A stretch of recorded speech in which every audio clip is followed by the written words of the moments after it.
Hello everyone, मैं विकास कुमार आज आपके सामने एक नया टॉपिक लेके आया हूँ जिसका नाम है parallel lines and transversal line. देखिए, पैरेलल लाइन क्या होता है?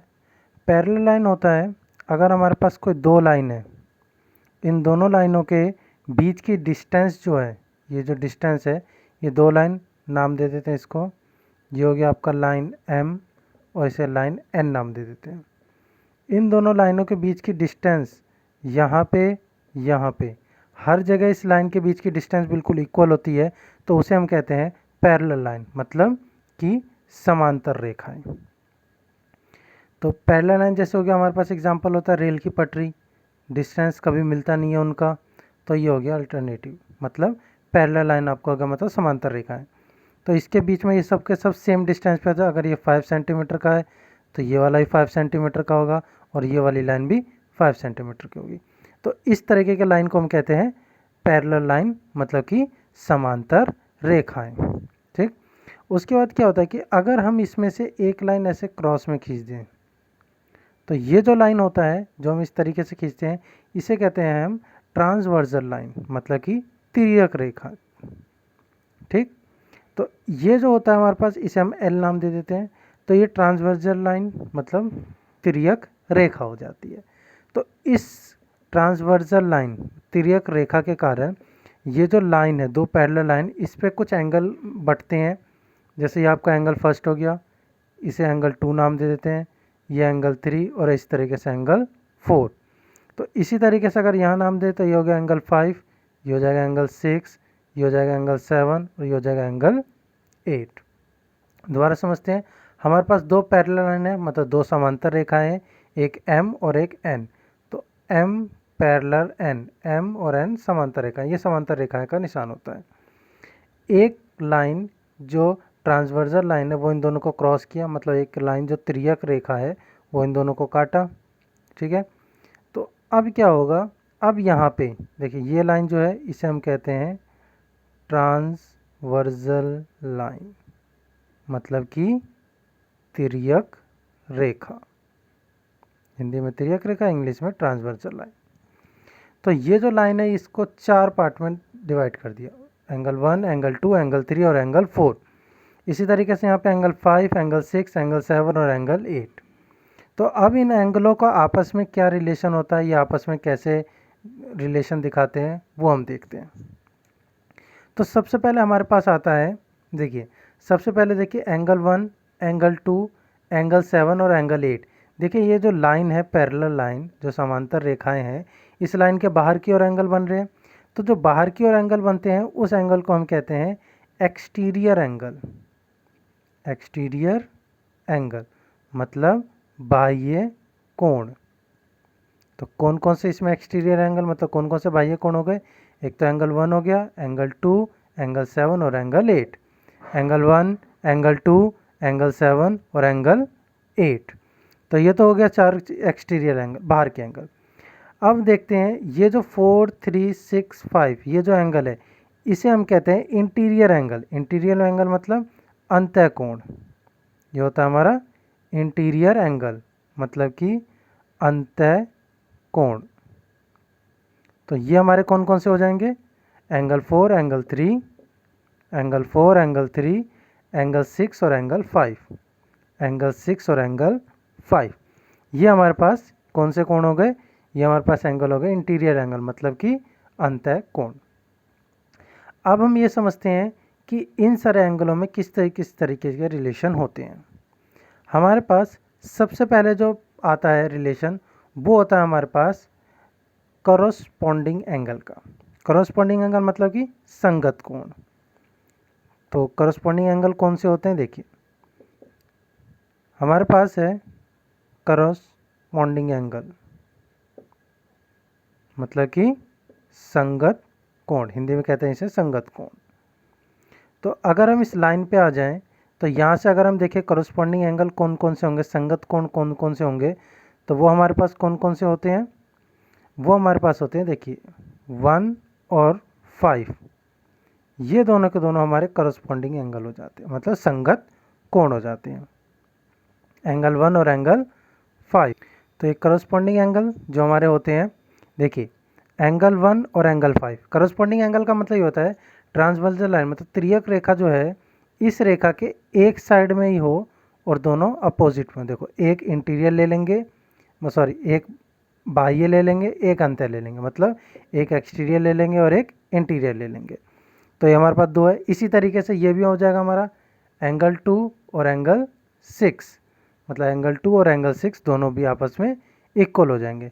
तो यहाँ पे हम लिखेंगे करस्पॉन्डिंग एंगल कौन कौन से थे, एंगल 1 इक्वल एंगल 5, पहला पॉइंट ये। दूसरा पॉइंट हो जाएगा हमारा एंगल 2 इक्वल एंगल 6। ये हमारे पास दो आते हैं करस्पॉन्डिंग एंगल, मतलब संगत कोण। एंगल 1 और एंगल 5 इक्वल होते हैं और एंगल 2 और एंगल 6 इक्वल होते हैं। दूसरा हमारे पास जो आता है नाम, वो होता है हमारा alternate interior angle. Alternate interior angle, जैसा कि आपको नाम से पता चल रहा होगा, अल्टरनेट इंटीरियर एंगल मतलब कि एकांतर अंतः कोण। एकांतर अंतः कोण, अल्टरनेटिव इंटीरियर एंगल। तो ये जो एंगल होता है, ये एंगल हमें क्या दिखाता है, इंटीरियर मतलब क्या होता है, अंदर के, जो एंगल अंदर में बने हो। ठीक है, तो देखिए अंदर में हमारे पास कितने एंगल है, 4, 3, 5, 6, बस यही दोनों है। ठीक है, और यहाँ पे क्या कह रखा है, इंटीरियर एंगल अल्टरनेट। अल्टरनेट मतलब होता है जस्ट अपोजिट में। कैसे, देखिए 4 और 6 ये दोनों हो गए हमारे अल्टरनेट एंगल, जस्ट अपोजिट हो गए अल्टरनेट एंगल। ऐसे ही एंगल 3 और एंगल 5 हमारे हो गए अल्टरनेट एंगल। क्यों, क्योंकि ये दोनों जस्ट अपोजिट हो गए। तो ये दोनों के दोनों एंगल इक्वल होते हैं। कौन, 4 और 6 इक्वल होगा। अल्टरनेट इंटीरियर एंगल है, मतलब एकांतर अंतः कोण है। देखिए दो लाइन है अंदर के बन रखे हैं, तो क्रॉस में जो लाइन बनेंगे अल्टरनेट में बनेंगे, जो एकांतर होंगे वो दोनों इक्वल हो जाएंगे। तो देखिए ये क्रॉस में, ये क्रॉस में, ये 5 और 3 इक्वल, 4 और 6 एंगल इक्वल। तो इसका नाम हो जाता है अल्टरनेट इंटीरियर एंगल, मतलब कि एकांतर अंतः कोण। कौन कौन से हो जाएंगे हमारे पास, हो जाएंगे एंगल 4 इक्वल एंगल 6 और एंगल 3 इक्वल हो जाएगा एंगल 5 के। देखिए यहाँ दोबारा एंगल 4 एंगल 6 के इक्वल, एंगल 3 एंगल 5 के इक्वल। ये हो गया हमारे पास इंटीरियर एंगल। अगर यहीं पे हम ये कहते कि हमें अल्टरनेट एक्सटीरियर एंगल चाहिए, तो हम अल्टरनेट एक्सटीरियर एंगल कैसे निकालते, सेम। अब हम क्या करेंगे, अब हम अंदर का एंगल को ना देख के बाहर के एंगल को देखेंगे। तो इसके कहते हैं, हिंदी में इसको कहते हैं एकांतर बाह्य कोण। तो सेम हमें क्या करना पड़ेगा, इसमें बाह्य मतलब एक्सटीरियर के एंगल लेने होंगे। जैसे 1, 2, 7, 8 4 एक्सटीरियर एंगल है। तो सेम जैसे हमने अंदर का इंटीरियर एंगल क्रॉस में इक्वल किया था, वैसे ये बाहर वाले इक्वल जाएंगे। 1 और 7 इक्वल होंगे आपस में, 2 और 8 इक्वल होंगे आपस में। ठीक है, दोबारा देख लीजिए, एंगल 1 बाहर का एंगल है और एंगल 7 ये भी बाहर का एंगल है, तो दोनों क्रॉस में इक्वल होंगे और ये इस तरीके से क्रॉस में इक्वल होंगे। तो एंगल 1 एंगल 7 के इक्वल, एंगल 2 और एंगल 8 के इक्वल। तो यहाँ लिख लेंगे हम एंगल 1 इक्वल एंगल 7 और दूसरा हम लिखेंगे एंगल 2 इक्वल एंगल 8। ये हमारे पास 3 टाइप के एंगल आ गए, मतलब कि कॉरस्पॉन्डिंग एंगल जिसे हम संगत कोण कहते हैं, अल्टरनेट इंटीरियर एंगल जिसे हम कहते हैं एकांतर अंतः कोण, अल्टरनेट एक्सटीरियर एंगल जिसे कहते हैं हम एकांतर बाह्य कोण। एक एंगल और होता है जिसे हम कहते हैं वर्टिकल अपोजिट एंगल, जो हमने पहले इससे पढ़ा था। इसमें वर्टिकल अपोजिट कौन कौन से एंगल हो जाएंगे वो देखते हैं। वर्टिकल अपोजिट एंगल मतलब कि शीर्षाभिमुख कोण। शीर्षाभिमुख कोण, देखिए शीर्षाभिमुख क्या होते हैं, एक लाइन को अगर कोलाइन काटे तो उसके क्रॉस वाला, तो देखिए 1 और 3 इक्वल हो जाएगा, 2 और 4 इक्वल हो जाएगा। तो एंगल 1 एंगल 3 के इक्वल, एंगल 2 एंगल 4 के इक्वल। ये तो हमारे पास हो गया पहला। यहाँ से भी हम देख सकते हैं एंगल 6 एंगल 8 के इक्वल, एंगल 6 एंगल 8 के इक्वल, देखिए वर्टिकल अपोजिट हो गया, और एंगल 5 एंगल 7 के इक्वल। इन सब ये आपस में हम रिलेट करके जो हमने यहाँ पे निकाला ये सब 3 पॉइंट, ये दोनों भी हम तीनों पॉइंट आपस में हम दिखा सकते हैं। बस यहाँ पे इसीलिए दिखाया गया ताकि आपको इसका नाम पता चल जाए कि क्यों बराबर है और इसके एंगल को नाम को क्या कहते हैं। तो आपको ये पूरा समझ में आ गया होगा कि अगर हमारे पास दो पैरेलल लाइन है, दो समांतर रेखाएं लाइन है और एक उसे ट्रांसवर्सल लाइन, एक तिर्यक रेखा अगर उसे काटे तो हमारे पास जो एंगल 8 बनते हैं, 8 एंगल बनते हैं, उन सब आपस में क्या क्या प्रॉपर्टी होती है वो आपने यहाँ से देखा। तो आइए इससे रिलेटेड अब हम क्वेश्चन देखते हैं। ये हमारे पास एक क्वेश्चन है, इसमें हमें क्या करना है, इसमें हमें x और y की वैल्यू निकालनी है। हमारे पास ये दो लाइन है, ये दोनों लाइन पैरेलल है, AB और CD, ये E लाइन है। तो AB और CD हमें पैरेलल लाइन दे दिया है और ये हमारा ट्रांसवर्सल लाइन है, मतलब कि तिर्यक रेखा है। तो आइए इसमें वैल्यू निकालते हैं। सबसे पहले हम क्या करेंगे, सबसे पहले हम यहाँ पे क्या देखेंगे, देखिए ये हमारे पास 50 डिग्री का एंगल है, ठीक है, ये 50 डिग्री का एंगल और हमें अब x की वैल्यू निकालनी है, ठीक है। तो यहाँ पे देखिए हम सिंपल प्रॉपर्टी अब लगा सकते हैं। देखिए ये हमारे पास क्या है, इतना, एक हमारे पास स्ट्रेट लाइन है और स्ट्रेट लाइन कुछ इस तरीके का होता है, ये इस तरीके का बन रखा है, ठीक है। ये हमारे पास x है और ये हमारे पास 50 है। तो स्ट्रेट लाइन पे दोनों एंगलों का सम कितना होता है, 180 का होता है। मतलब कि हम 50 degree plus x equal to 180 degree रख सकते हैं और यहाँ से 50 को माइनस कर देंगे तो x की वैल्यू आ जाएगी हमारे पास कितना, 180 डिग्री माइनस 50 डिग्री, तो x की वैल्यू हो गई हमारे पास 130 डिग्री। तो x की वैल्यू हमें पता चल गया 130 डिग्री, x की वैल्यू आ गई। अब देखिए x की वैल्यू हमें पता चल गया, x की वैल्यू इस y की वैल्यू के इक्वल हो जाएगा, ठीक है, x की वैल्यू y की वैल्यू इक्वल हो जाएगा। तो angle x equal to angle y क्यों होगा, क्योंकि देखिए क्रॉस में है तो क्या हो जाएगा, अल्टरनेट इंटीरियर एंगल, ठीक है। आप इसे लिख सकते हैं एकांतर अंतःकोण। तो इस वाली प्रॉपर्टी से एंगल x की वैल्यू एंगल y की वैल्यू को इक्वल हो जाएगा। तो यहाँ पे एंगल y की वैल्यू क्या आ जाएगी, जो एंगल x की वैल्यू है, मतलब 130 डिग्री। ये तो होगा हमारा पहला तरीका जो हम करते हैं। दूसरा तरीका क्या है, देखिए 130 डिग्री और y दोनों वर्टिकल अपोजिट है, मतलब शीर्षाभिमुख कोण है, मतलब जो y की वैल्यू होगी वो 130 होगा।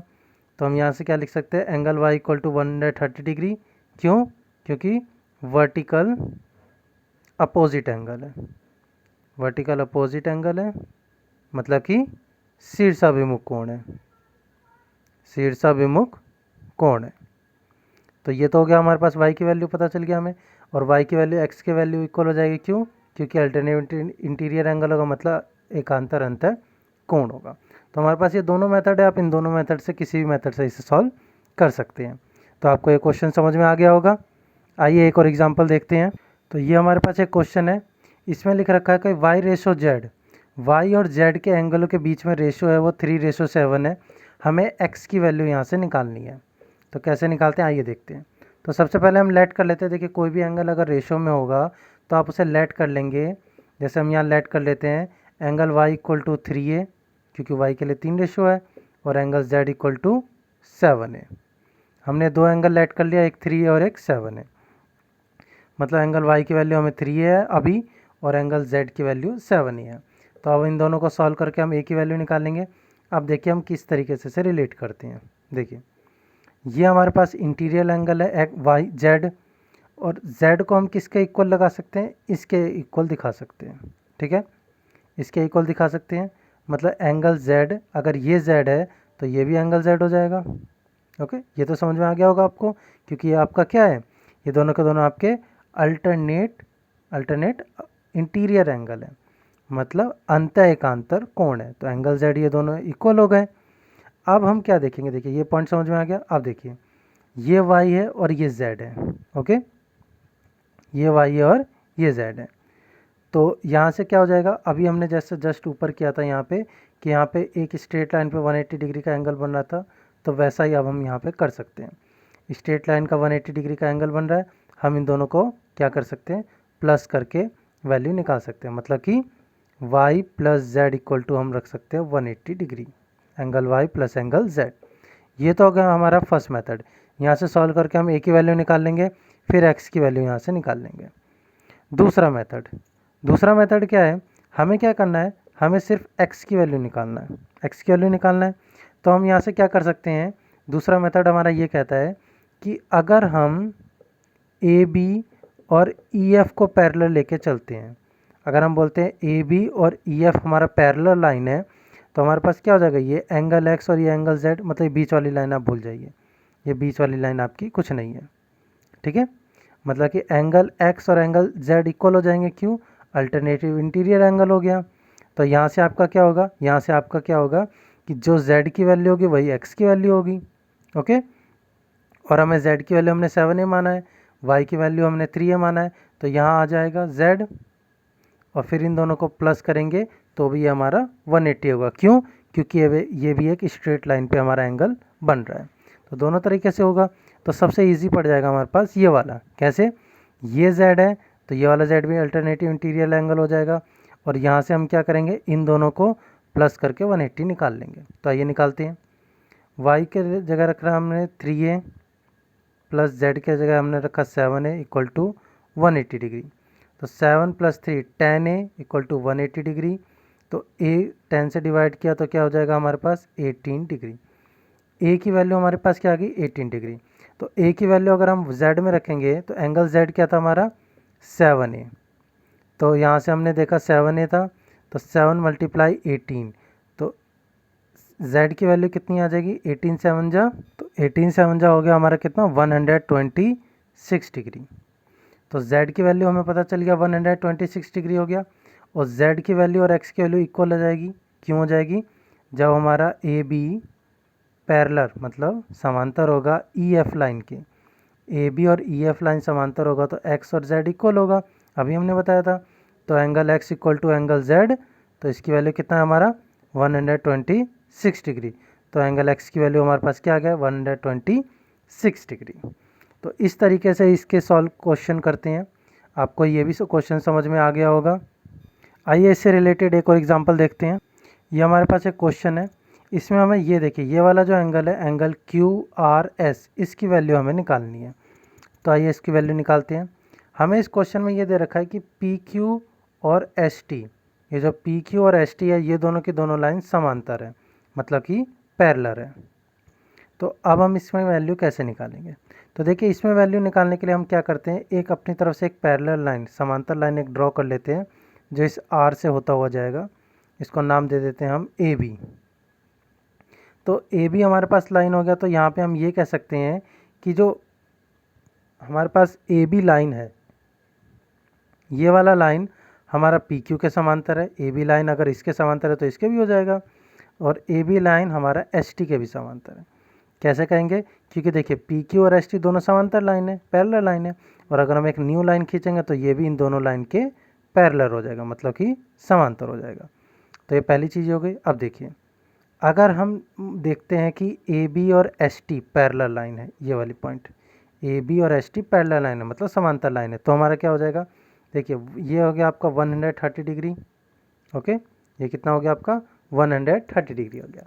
तो ये 130 डिग्री होगा, तो इतना कितना हो जाएगा आपका ये वाला जिसे हम ड्रॉ कर रहे हैं, ये भी आपका 130 डिग्री हो जाएगा।